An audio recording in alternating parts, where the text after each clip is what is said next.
desde un principio.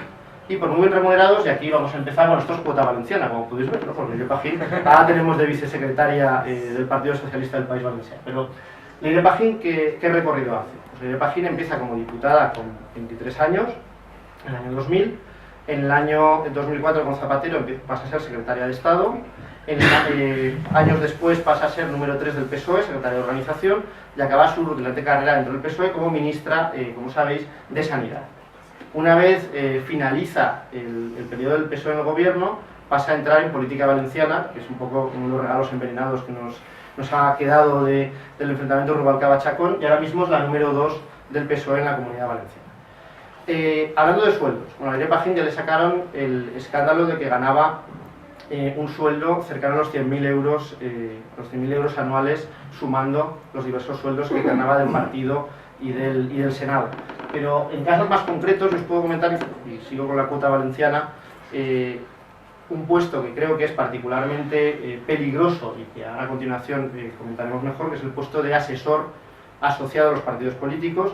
En el caso que yo conozco mejor, que es el del Ayuntamiento de Valencia y las Cortes Valencianas, los sueldos de asesores pagados por el Ayuntamiento por las Cortes son de 3.000 euros netos desde el principio.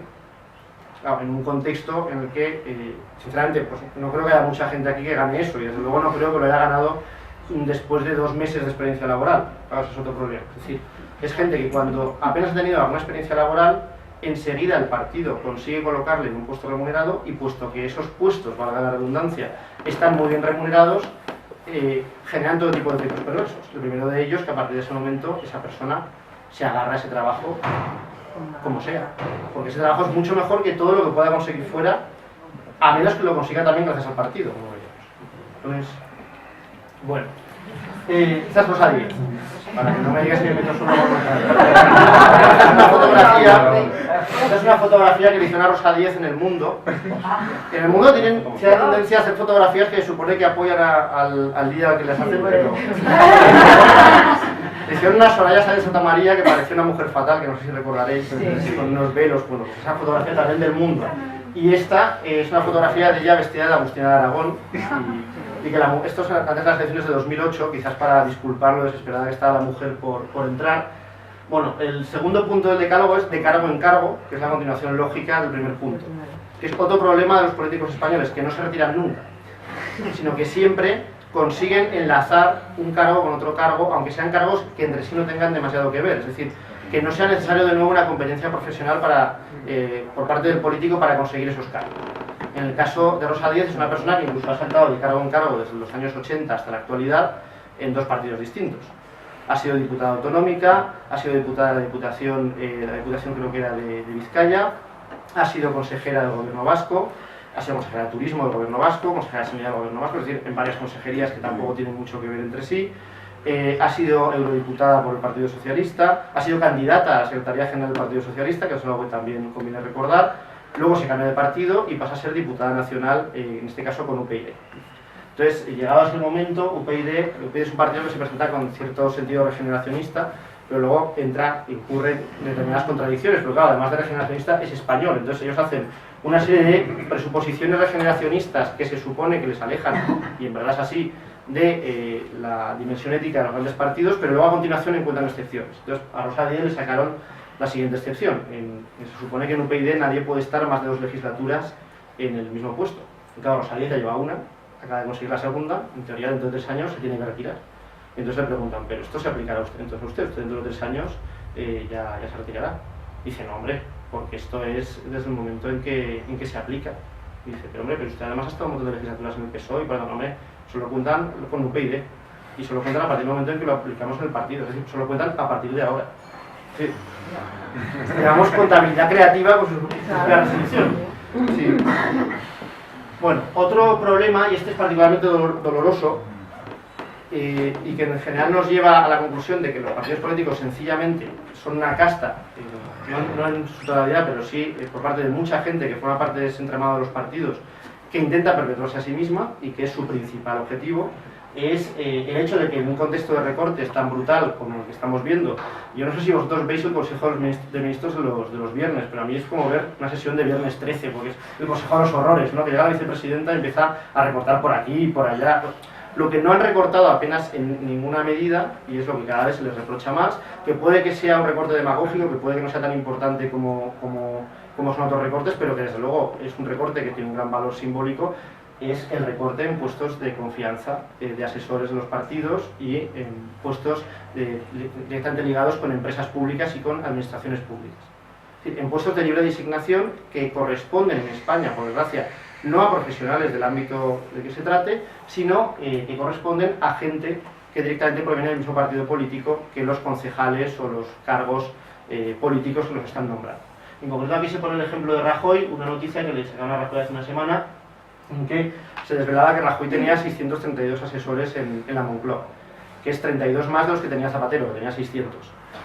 Que yo realmente, luego piensas, esta gente, ¿qué consejo les ha dado? Porque luego dices, Rajoy es el hombre este que se fue corriendo, yendo despavorido del Congreso de los Diputados. ¿Y esto cuál de los 632 asesores le dijo que eso era lo que tenía que hacer?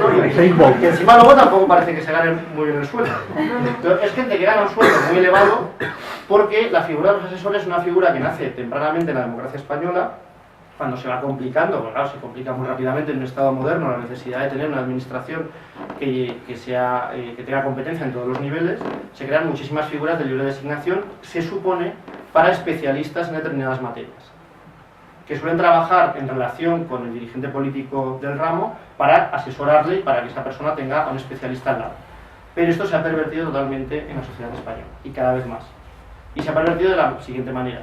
Los asesores en cada vez más instituciones son sencillamente los primeros puestos de la lista del partido político gobernante que no lograron ser representados. En el caso del Ayuntamiento de Valencia, los asesores de cada grupo político son el número equivalente de concejales que no entraron. En el caso del PP, que tiene 21 concejales, los 10 asesores que le corresponden son los siguientes 10 puestos de la lista del PP. En el caso del PSOE, que consiguió 8 concejales, los 4 siguientes en la lista. Y así todo. Es decir, que es gente cuyo nivel de especialización, porque además son asesores por áreas, cuyo nivel de especialización en la materia en la que están asesorando es igual que el de los concejales de la materia. Es decir, ninguno o muy escaso. Y esto es un problema porque es un problema no solo por el desfalco que supone del propio puesto de la noción de asesor, sino porque estamos impidiendo que gente que realmente sí que tenga algo que aportar pueda aportar en la gestión pública del ámbito local, del ámbito autonómico o del ámbito nacional, y en su lugar estamos poniendo a gente que no tiene esa especialización. Y que esto a su vez obliga o a hacer una mala gestión o a contratar a más gente, subcontratándolos como empresas privadas o como consultoría para que hagan el trabajo que los asesores no hacen, porque realmente no son asesores, sino que son dirigentes políticos que tienen un sueldo pagado por la administración. Bueno, un problema que explica también muchas de las dudas y del cortoplacismo en general de los políticos españoles. Es decir, tenemos un prototipo de dirigente político que llega muy pronto, que empieza a ganar dinero, bastante dinero, un dinero razonable muy pronto, con un trabajo cuyas atribuciones muchas veces no están muy claras, es decir, no tienen un horario fijo, no tienen unas dificultades, pero que tiene una fecha de caducidad muy clara, que es las próximas elecciones. Y esto condiciona todo a todos los niveles, y generalmente en sentido negativo. Impide adoptar medidas que sean realmente transformadoras, pero cuyo efecto positivo se ve a largo plazo. Obliga a adoptar medidas demagógicas en el corto plazo que puedan ser muy perjudiciales en el largo plazo por interés electoral. Y en general condiciona toda la agenda política. Yo os he puesto una foto, que además me sirve para citar a Jiménez Dos Santos. Tranquilidad. Esta es la foto de Arenas anunciando la derrota, y al lado el ministro Montoro, y es que a mí me hizo mucha gracia porque Jiménez Dos Santos vio esta foto y dijo que el ministro Montoro parecía una viuda hindú al lado de la pila funeraria. Y la verdad, yo ya sé que es una cosa pues muy Jiménez Dos Santos, pero quería compartirlo. Bueno, esto porque es como el ejemplo de las elecciones andaluzas, porque son unas elecciones que condicionan la política española a lo largo de 4 meses de manera total y absoluta, como ahora se está poniendo de manifiesto cada vez en mayor medida. ¿Realmente está justificado que unas elecciones locales condicionen la política de un país? Pues evidentemente no lo está. ¿Realmente está justificado la otra parte de esta visión de las cosas, que es que ahora, a principio de la legislatura, el gobierno está adoptando un montón de medidas durísimas porque previsiblemente el gobierno piensa que así habrá tiempo para enjugar electoralmente esos efectos? Pues tampoco está justificado. Es decir, ¿cuál es el problema? de una política, y este no es un problema intrínseco del sistema democrático, estoy que aclararlo, es un problema de la cobardía de los dirigentes políticos que siempre funcionan a golpe de encuesta y de corto plazo, y también de un público que en principio parece desmemoriado, es decir, que no va a pasar factura en el largo plazo y sí que la va a pasar en el corto plazo. Pues, por culpa de ese compendio de situaciones, asistimos a un modelo político que es muy cobarde en el largo plazo y al mismo tiempo muy poco responsable en el corto plazo, porque es el corto plazo lo único que le permite. Bueno, por último, otro problema añadido de esta casta de dirigentes políticos que cada vez está ocupando en mayor medida el espacio público y también los trabajos, los sueldos públicos en la sociedad española, que tan pronto como acaba su trabajo, o si en algún momento dejan de tener responsabilidades políticas, normalmente se busca un exilio dorado, sobre todo se han logrado puestos de responsabilidad relativamente elevados, un exilio dorado en sectores que a veces no tienen absolutamente nada que ver con su competencia profesional. Y aquí os voy a poner un caso que también es bastante conocido, que es el de Javier de Paz, que es esta persona que está con Zapatero en el coche. Esta es la noche electoral del 20 de mayo, o del 20 o del 22 de mayo, creo que fueron las elecciones autonómicas y municipales, la noche de la derrota terrible del Partido Socialista, y Zapatero va a la sede de Ferraz para hacer una serie de declaraciones y va acompañado por Javier de Paz, que es esta persona. Javier de Paz es un consejero de Telefónica, ¿de acuerdo? Tengo su currículum por ahí, os lo voy a resumir para que os hagáis una idea. Diplomado en publicidad, tiene estudios de Derecho, con 23 años pasa a ser el dirigente de las Juventudes Socialistas, está 10 años siendo el líder de las Juventudes Socialistas. Cuando deja de ser líder de las Juventudes Socialistas entra en el último gobierno de González como secretario de Estado de Comercio. En 1996 directamente entra en el Consejo de Administración de Panrico, lo de los donuts, y en 2004 pasa de Panrico a Telefónica. Y en Telefónica, sí, exacto. Es decir, en ningún momento tenemos, salvo los 3 años en la Secretaría de Estado de Comercio, y tampoco es una responsabilidad que muy claramente se relacione con ninguna empresa en concreto, no tenemos ni de lejos una formación que explique ese ascenso hasta llegar a la empresa más importante del país, nada menos que el Consejo de Administración. ¿Por qué encontramos una situación así? Porque las empresas más importantes del país sistemáticamente se han especializado en colocar a dirigentes políticos de los dos grandes partidos, del PP y del PSOE, con motivos que todos os podéis imaginar, ¿de acuerdo? De hecho, Telefónica se ha significado particularmente en esto. Una de las personas que ha contratado más recientemente fue al marido de Soraya Sáenz de Santa María, a quien contrató para el gabinete jurídico. Es decir, es una situación de interrelación incestuosa entre las empresas y la clase política española, en la que ni siquiera se disimula, se deja un periodo. Ahora se supone que se ha puesto una regulación precisamente para impedir que pasase lo que pasaba hasta ahora, pero se deja un periodo muy breve de incompatibilidad entre cargo público y puesto de responsabilidad en empresa privada, pero que tiene un origen o una vinculación con el Estado muy clara, y a continuación se da ese salto a la empresa privada.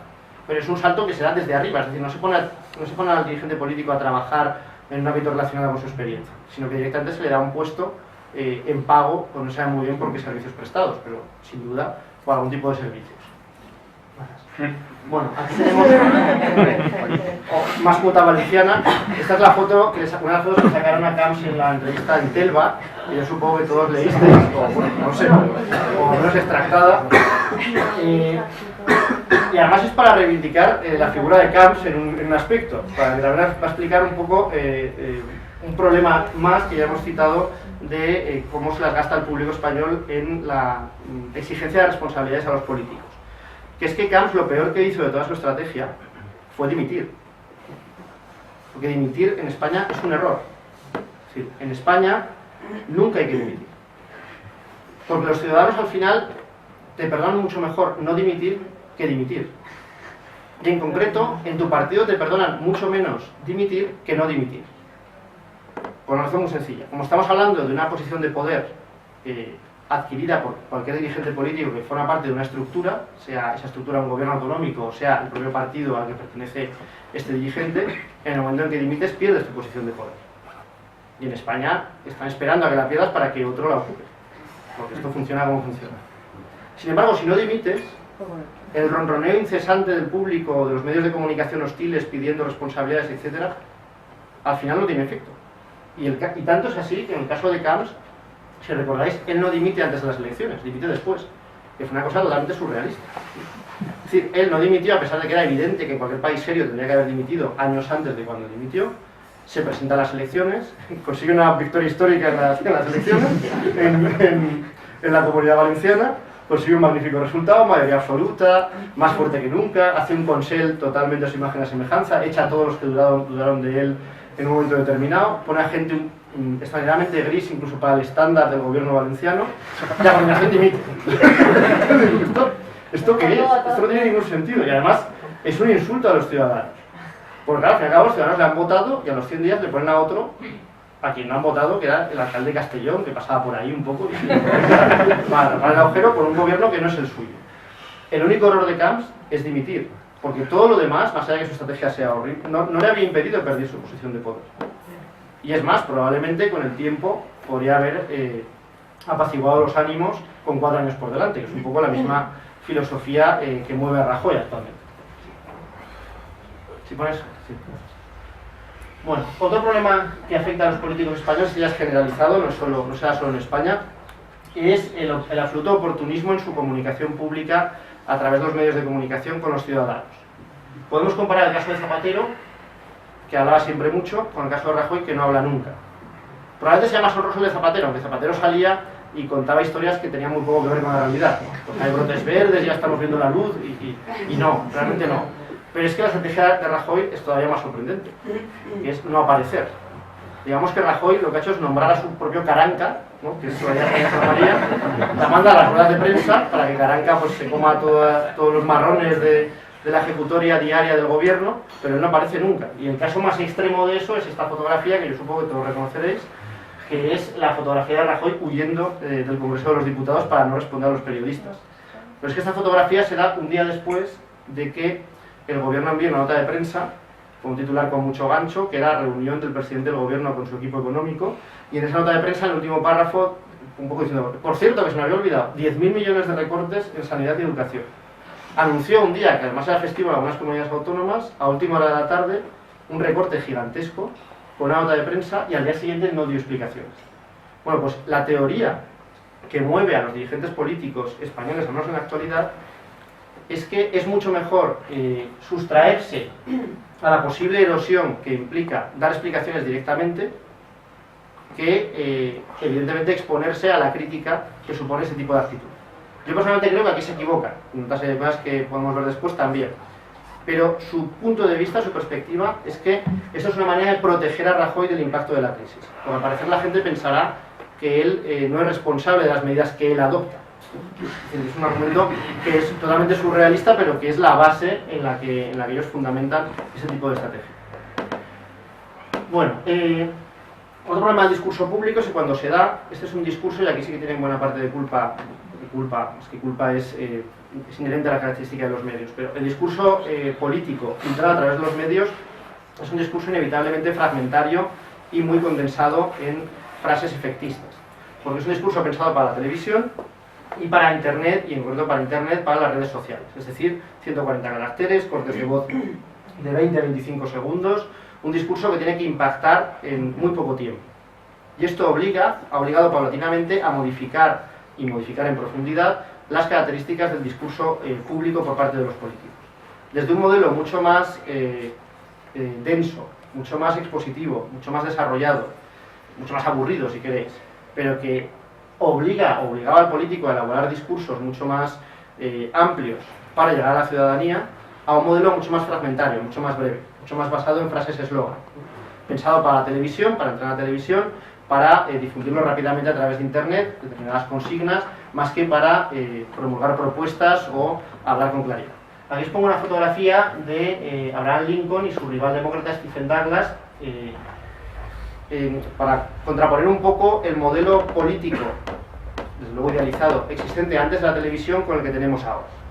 Lincoln y Douglas se hicieron famosos en las elecciones al Senado de 1858, antes de las elecciones presidenciales que también les enfrentó, por una serie de debates que llevaron a lo largo del estado de Illinois, que es por el que se presentaban. La estructura de los debates era: hablaba un candidato 60 minutos, replicaba el segundo candidato 90 minutos y había una contrarréplica de 30 minutos.